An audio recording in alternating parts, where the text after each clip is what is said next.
আমার স্বামীর সাথে আমার বিয়েটা হয় পারিবারিকভাবে। বিয়ের ৩ মাস যেতে না যেতে আমার স্বামী একদিন হঠাৎ করে অফিস থেকে চলে আসে। আমি দেখি তার মনটা অনেক খারাপ। জিজ্ঞেস করলাম কি হয়েছে? সে বলল চাকরিটা চলে গেছে।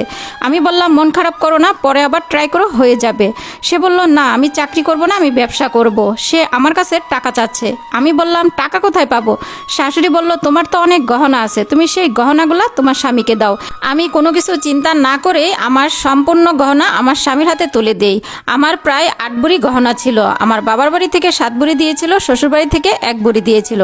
আমার স্বামী এই গহনাগুলা বিক্রি করে ব্যবসা শুরু করে। প্রায় 15 দিন পর আমার স্বামী আমাকে আবারও বলল আমার কিছু টাকা প্রয়োজন, তুমি তোমার বাবার বাড়ি থেকে ধার করে এনে দাও। আমি বললাম ঠিক আছে। আমি আমার বাবাকে বলতেই আমার বাবা 2 লক্ষ টাকা আবার দেয়। এভাবে কিছুদিন যাওয়ার পর আমার স্বামী বলল আরও টাকা প্রয়োজন। আমি বললাম সম্ভব না, এটা আমি আমার বাবার কাছে চাইতে আর পারবো না। সেটা বলতেই আমার স্বামী আমার গায়ে হাত তোলে। তারপর আমি বাবাকে আবারও বলি, তখন বাবা আরও 1 লক্ষ টাকা দেয় আমার স্বামীকে ব্যবসা করার জন্য। এভাবেই চলতেছিল আমাদের সংসার। প্রায় বিয়ের 5 মাস পর আবারও আমার স্বামী আমাকে বলে আমাকে আরও 10 লক্ষ টাকা এনে দাও তোমার বাবার বাড়ি থেকে। আমি আমার স্বামীকে বললাম এটা কোনোদিনও সম্ভব না, আমি কোনো কিছু বলতে পারবো না। তখন শুরু হয়ে যায় আমার উপর অত্যাচার।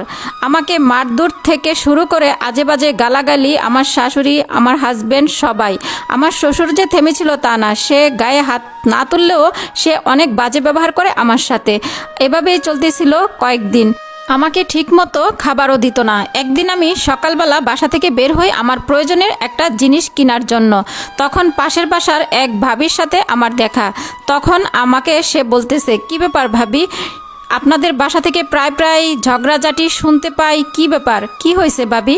তবে ভাবি আপনি কি জানেন আপনার স্বামী আগেও একটা বিয়ে করেছিল, আগের বউ কিন্তু এই অত্যাচারে বাসা থেকে চলে গেছে, তার সাথে এমনটাই হয়েছিল, তাদের স্বভাবটাই এমন। আমার স্বামী, শ্বশুর শাশুড়ি সবাইকে আমি বাসায় এসে জিজ্ঞেস করি এগুলা কি সত্যি? তারা বলে হ্যাঁ সত্যি।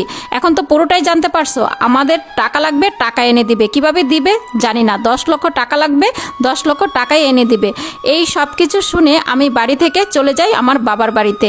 বাবা মাকে সব কিছু খুলে বলি। বাবা মা তো ভেঙে পড়লো, অনেক কান্নাকাটি করলো। তাদের মেয়ে এত অশান্তিতে ছিল কিন্তু তারা কিছুই জানতো না। আমিও বাবা মাকে কখনো কোনো কিছু বলিনি, সব কিছু নীরবে সহ্য করে গেছি। আমার বাবা মা তখন বলল ওর নামে মামলা দিব।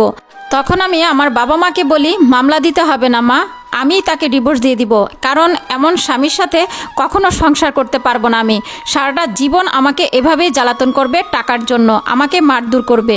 আমি ওই সংসারে আর ফিরে দিতে চাই না। আমার মা বাবা বলল হ্যাঁ তুই ওকে ডিভোর্স দিয়ে দে। তারপর কিছুদিন পর আমি আমার স্বামীকে ডিভোর্স দিয়ে দিই। এই গল্পটা হচ্ছে আমার পরিচিত এক বোনের গল্প। এই গল্পটার সাথে আমার জীবনের কোনো মিল নেই। এমন ঘটনা অনেক সংসারে হয়ে থাকে। অনেক স্বামী তার স্ত্রীর সাথে এমনটাই করে থাকে, আবার অনেক শ্বশুর শাশুড়িও ছেলের বউয়ের সাথে এমনটা করে থাকে।